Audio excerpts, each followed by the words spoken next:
Side ઉપર આપણે એક બહુ મોટી ભૂલ થઈ ગઈ છે. હવે એ ભૂલ ફરીવાર પુનરાવર્તન ના થાય તેનું એના માટે અત્યારે હું તમને વિડીયોમાં બતાવી રહ્યો છું કે શું ભૂલ થઈ ગઈ છે આપણાથી. આપણે કોલમ એક આઉટ જઈ રહ્યો છે અને વધારે પડતો આઉટ થઈ ગયો છે કોલમ. અહીંયા આપણે 500નું આ 500નો કોલમ છે, આની લાઇનિંગ દોરેલી છે અહીંયા,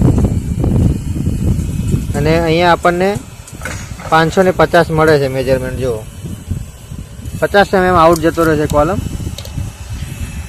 અહીંયા કોલમની લાઇન છે અને અહીંયા 6 ઇંચનું કવર છે, 5 ઇંચનું કવર છે, 5.5 ઇંચનું. જુઓ, તો આવી ભૂલ આપણે ઉપર બીજે ક્યાંય ના થાય એના માટે સેન્ટરિંગ કામ થતું હોય, સાઈડો લાગતી હોય, બીમ બાંધતા હોય ત્યારે જ આપણે ધ્યાન રાખવું જોઈએ.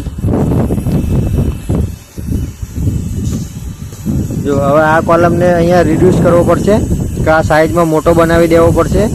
હવે એ રીતનું સોલ્યુશન કંઈક લાવવું પડશે આપણે, કારણ કે અહીંયા સાઈઝમાં કોલમ બહુ આઉટ જતો રહ્યો છે 50-60 mm જેવો, અને આ ટ્રિપલ હાઇટનો કોલમ છે એટલે હવે આ કોલમને મોટો જ કરવો પડે. બીજો કોઈ આપણી જોડે ઓપ્શન નથી.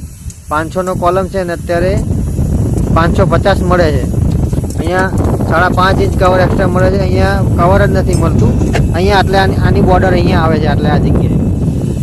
આ કોલમ જેવો મોટો કોલમ છે, બધા 25 mm ના સળિયા છે અહીંયા, એટલે આને જોગલ લાગે એમ નથી.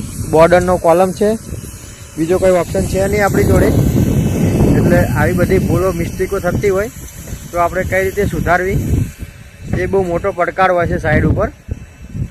આપણે આ કોલમ ટ્રિપલ હાઇટ છે, આની નીચે કોઈ ધાબુ જ નથી. આ ધાબુ છે 3 મળે જેટલું. એક કોલમ અહીંયા છે અને એક કોલમ અહીંયા સામે છે. 2 કોલમ ઉપર આખો આ સ્લેબ આનો લોડ આપેલો છે. એટલે આ કોલમને બીજે કઈ રીતે નીચે ઓડિમ્બામાં કમ્પ્લીટ છે એટલે એમ વાંધો નથી, પણ અહીંથી કવરમાંથી છટકી ગયો છે, આઉટ થઈ ગયો છે.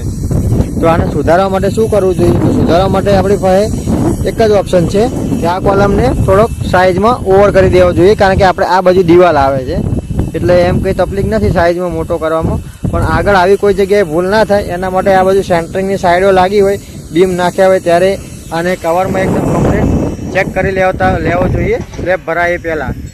તો આવી ભૂલો આગળ કોઈ ના થાય એનું આપણે ખાસ ધ્યાન રાખવું જોઈએ, કારણ કે સાઈડ ઉપર પૂર પાર્ટમાં કામ ચાલુ હોય એટલે અમુક ક્યારેક ભૂલો થઈ જતી હોય છે. આ જગ્યાએ જો આ કોલમ આપણે કમ્પ્લીટ આવેલો છે, એમાં કંઈ વાંધો છે નહીં.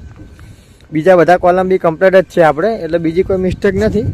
અને આપણે સ્લેબ તો ભરાઈ જ ગયો છે ઓલરેડી. એટલે હવે અત્યારે નીચેના સ્લેબનું, અહીંયા કોલમનું નીચેના સ્લેબનું કામ ચાલુ છે અને અહીંયા કોલમ કાસ્ટિંગ કરવાના બાકી છે. આ કોલમોનું કામ બાકી છે, એ હવે 1-2 દિવસમાં થઈ જશે એટલે પછી સ્લેબની તૈયારી ચાલુ થશે ઉપરના.